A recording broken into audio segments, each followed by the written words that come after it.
This happened to me recently. I was on my way home from the bank when someone suddenly called.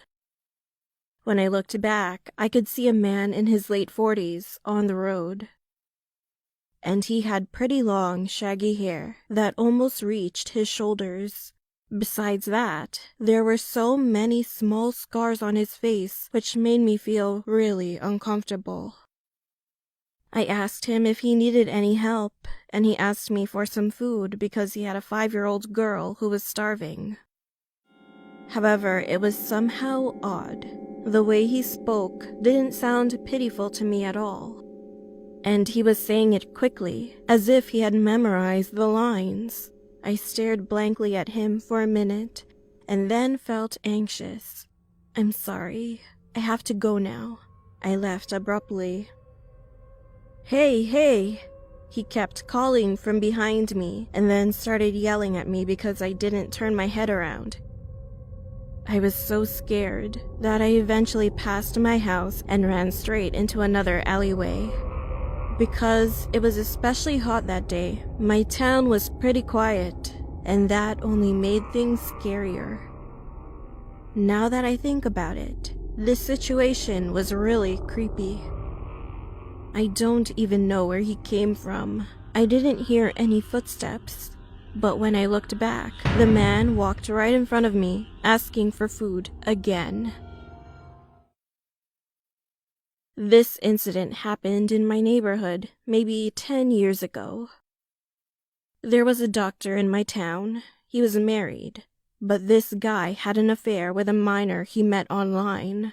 Anyway, he went into the motel with a girl one day, like he apparently usually did. But the girl who was in the bathroom washing up didn't come out of the bathroom. When he finally went inside, he found out that the girl accidentally slipped on the wet floor and died because of a concussion. But he couldn't call 911 because he was embarrassed. He had to keep his social status, and he had a wife and family, you know. So he began to do something terrible and unbelievable.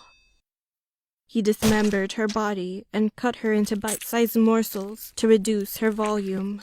He then began to eat her guts and flesh. He cleaned up the bathroom and left the motel with the rest of the corpse stuffed inside his suitcase. He knew he had committed a serious crime. After he left, 2 male staff members started a conversation. "The chick yesterday was hot, man. It's a good thing the room she stayed in only has hidden cameras in the bathroom. We can watch that at least." One of my friends got married not too long ago. She was living with her husband and mother-in-law, who was the type to nag a lot to her. For your information, my friend used to be a little chubby, and because of it, her mother-in-law scolded her frequently and prevented her from eating food. It was ridiculous. When I heard that, I met her at a cafe, and I could see that she didn't look well. So I asked her what happened, and then she said something really creepy. My friend couldn't hold back her hunger after midnight, so she snuck into the kitchen quietly. When she heard her mother-in-law snoring in her sleep, she started eating some of the food in the refrigerator. Suddenly, she felt something was wrong. She felt like someone was watching her, so she turned around and... Her mother-in-law was staring at my friend. Her eyes were raised while she made a snoring sound with her mouth on purpose.